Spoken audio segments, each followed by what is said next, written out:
Now next we are going to deal with the role of micronutrients, in which we take each micronutrient individually, what is its role in the plant growth and development, and what if that nutrient is deficient, the deficiency symptoms the particular plant would show, that we are going to study. So you know that there are 16 in total nutrients which are required, mineral elements, by the plant, out of which 9 were under the macronutrients. And when we study micronutrients, the one most important micronutrient is iron.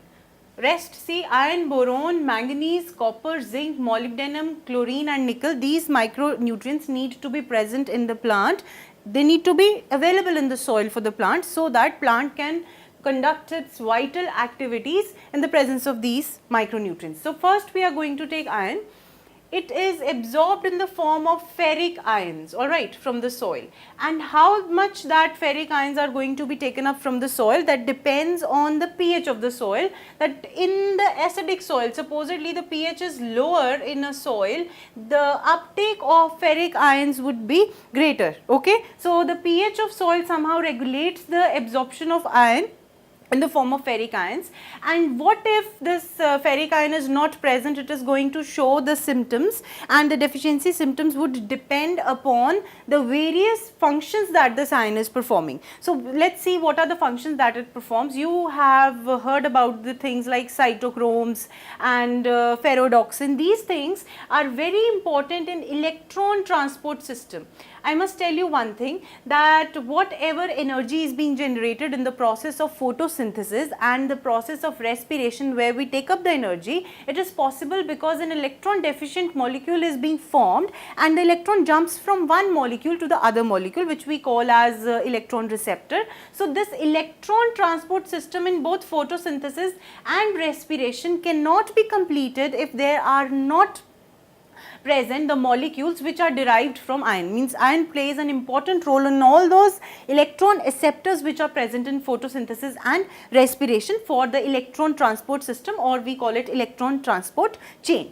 Then we have, what if this electron transport system and rest of the ionic compounds, iron derived from iron, what if they are not present? First thing that we are going to observe is that the plant leaves would show chlorosis, and the chlorosis would be seen in younger leaves. Alright. Now the point of learning is, from your knowledge of the macronutrients and micronutrients, what you need to learn is which macronutrient or the micronutrient, collectively the elements. The element is showing its deficiency symptom of chlorosis or necrosis, whether in young leaves or in older leaves. That is the one point of learning that you need to learn properly individually, which element has what role in the younger and the older leaves. Okay. Then next is, it inhibits chloroplast formation. Now why this chlorosis has occurred? Because the chloroplast formation would be inhibited if the iron's required amount is not taken up by the plant. And last one is that there would be intervenal chlorotic spots. Supposedly this is the leaf, okay, there would be quite clear reticulate venation that would be observed, and intervenal, over here you would find yellowish spots. Yet again this would be observed in the younger leaves only. I am not able to explain it completely over here,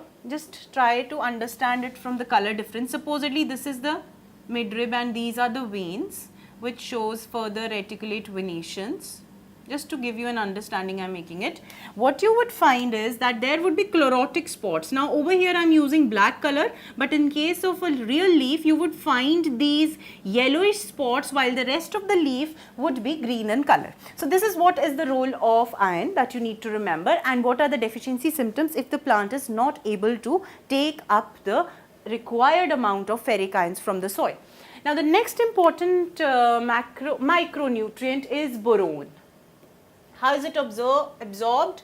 It is available as borate ions in the soil. It would be taken up in the form of borate ions. At times it is also taken up in the form of tetraborate. So tetraborate would be like this. These two ionic forms it would be available in these two ionic forms to the plant.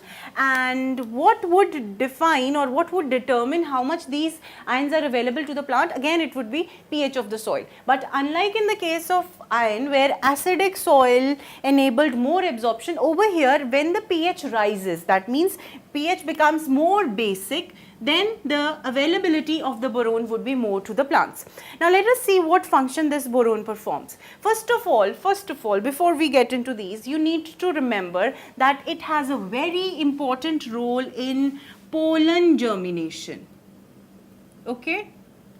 The formation of pollen tube, which enables the entry, formation of pollen tube, I am repeating, which enables the entry of the pollen grains, male gametes, into the female flower, is not completed if boron is deficient. Alright, so boron plays an important role in the pollen germination by forming the pollen tube basically. Now coming to other functions, it regulates regeneration, it regulates fruiting. Now over here fruiting, I mean to say that ovary would be changing to a fruit. It regulates cell division. So somehow these points indicate that if the deficiency symptoms are going to show, they would be seen in the meristematic region, and that is what we say that deformed and discolored meristems are formed if boron is deficient in a given soil and if it is not available to the plant.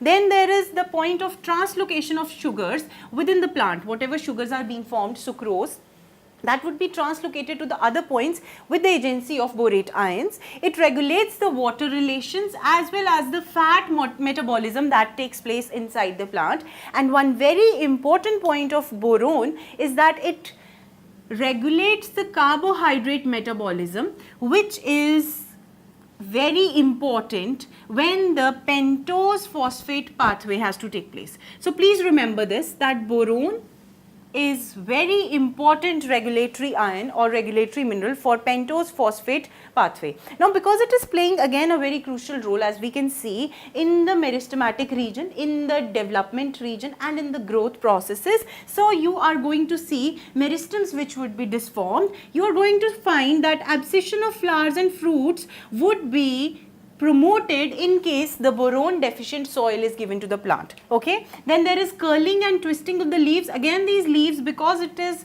confined to the meristems, it would be in the younger leaves. So these are the deficiency symptoms, the lower ones, which you see when the plant is not able to take enough boron which is required by it, and these are the symptoms if iron is not taken up by the plant. And please remember that though iron is a micronutrient, it is most required, not least, it is the most required micronutrient of all these which I have mentioned over here. Iron would be required in much greater quantities because it is part of those components which are very crucial for various metabolic processes. Next we are going to deal with these individually, but for now you have to remember iron and boron and their important aspects that they have in the growth of plant body. Thank you.